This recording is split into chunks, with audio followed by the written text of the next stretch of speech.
മഹാരാഷ്ട്രയിലെ അമരാവതി ജില്ലയിലുള്ള സർക്കാർ ആദിവാസി ആശ്രമം സ്കൂൾ ഹോസ്റ്റലിൽ പ്രേതബാധ ആരോപിച്ച് 600-ലധികം വിദ്യാർത്ഥികൾ ഒന്നിച്ച് ഹോസ്റ്റൽ ഉപേക്ഷിച്ചു.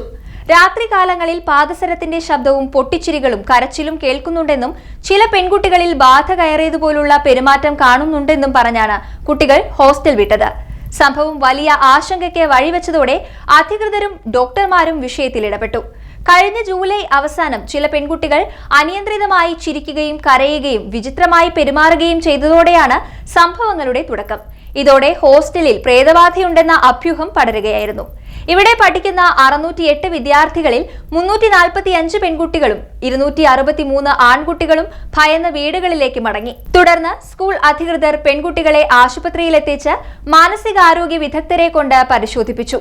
പെൺകുട്ടികളുടേത് പ്രേതബാധയല്ലെന്നും കടുത്ത മാനസിക സമ്മർദ്ദം മൂലമുണ്ടാകുന്ന മാസ് ഹിസ്റ്റീരിയ എന്ന മാനസികാരോഗ്യ അവസ്ഥയാണെന്നും ഡോക്ടർമാർ വ്യക്തമാക്കി.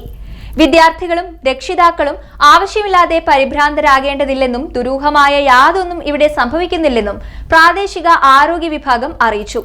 കുട്ടികളുടെ ഭയം മാറ്റുന്നതിനും അവരെ തിരികെ സ്കൂളിൽ എത്തിക്കുന്നതിനുമായി വിദഗ്ധരുടെ നേതൃത്വത്തിൽ കൗൺസിലിംഗ് നടപടികൾ ആരംഭിച്ചിട്ടുണ്ട്. അന്ധവിശ്വാസങ്ങൾക്കെതിരെ പ്രവർത്തിക്കുന്ന മഹാരാഷ്ട്ര അന്ധശ്രദ്ധ നിർമൂലൻ സമിതിയും വിദ്യാർത്ഥികൾക്കും രക്ഷിതാക്കൾക്കും ബോധവൽക്കരണം നൽകാൻ രംഗത്തെത്തിയിട്ടുണ്ട്.